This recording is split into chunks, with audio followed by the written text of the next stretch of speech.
Over the past few years, the smartphone market has become increasingly saturated to the point that it's become increasingly rare for a phone to pop along and make me think, oh my days, what a brilliant device, or I can't believe this costs X amount. But the Poco F3 surprisingly is one of those phones. Now Poco of course started life as a sub-brand of Xiaomi and has always prided itself on offering fantastic performance at a pretty low price. And the Poco F3 is the pinnacle of that. I'm Cam Bunton, and in this review I'm going to tell you why I think that. And while you're here, if you could tap like, subscribe and tap the notification bell, that would be splendid. There's something about the Poco F3 design that's really appealing. And at first it was a little hard to understand why. Looking at it, there's nothing truly special on first impressions. It's very much your standard modern phone design, made with a plastic frame sandwiched between glass layers on the front and the back.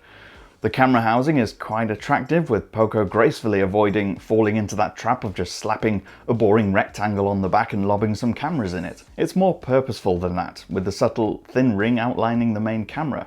What I found great about this phone, however, is the shape. The combination of having that expansive, completely flat screen on the front and the gentle curves on the back on a relatively large phone mean that when it comes to communicating and replying to messages, it's super practical and comfortable to use in two hands. Flat screen means little chance of misfiring on the installed keyboard, while the relative thinness means you don't feel like you're holding a brick. Similarly, that flat screen means we've not had an instance of accidental touches. Now obviously there's no denying this is quite a large phone. It's wide and it's tall, but it's less than 8mm thin, and that definitely helps. Compared to say the OnePlus Nord, it feels noticeably slimmer in the hand. That screen we mentioned takes up nearly all of the space on the front, and there's just enough space carved out on the side for placing the two buttons on the right. The power button also features the fingerprint sensor, which in a button as slim as this would have seemed impossible just a couple of years ago, but it's there and it's surprisingly practical. It's fast and responsive and rarely needs a second scan or experience. The only time this speed becomes a problem is when you've just pressed the button to lock the phone and it thinks you've immediately wanted to unlock it again. But that's a minor complaint. Now you'd assume perhaps that having a physical fingerprint sensor means it's an LCD display, but it's not. Poco has put a large 6.67-inch AMOLED panel in this phone, and it's genuinely great.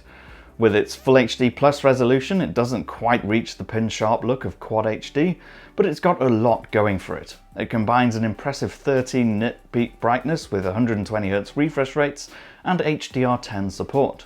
And it shows. The screen is bright and vivid. Any white elements on the display are super bright, and it's a great panel for playing games on, partly down to the saturation of those colours and partly down to the smoothness of animation.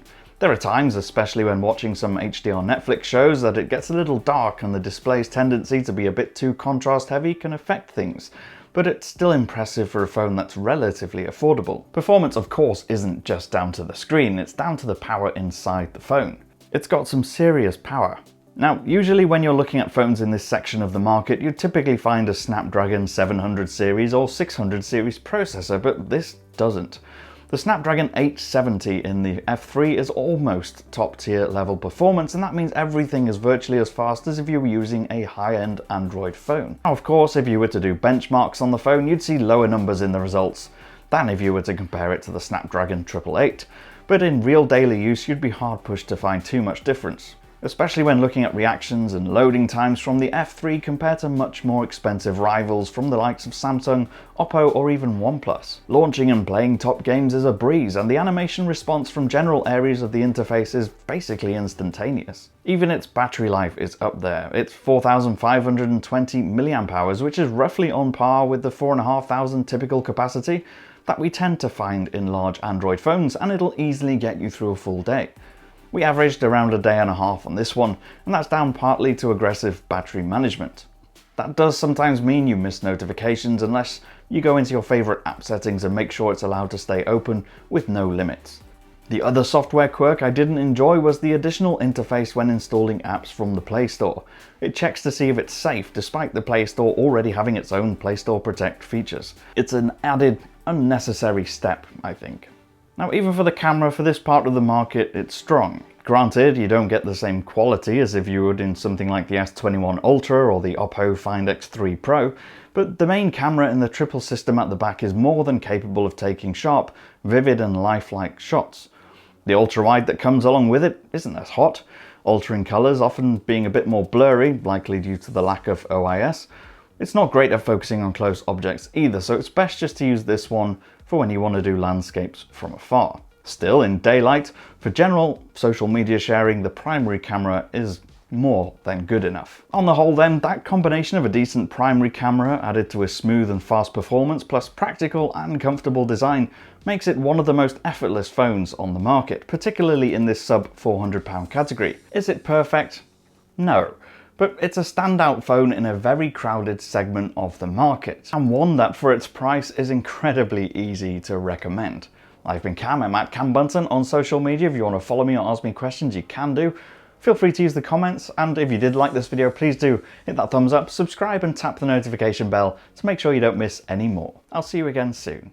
Bye for now.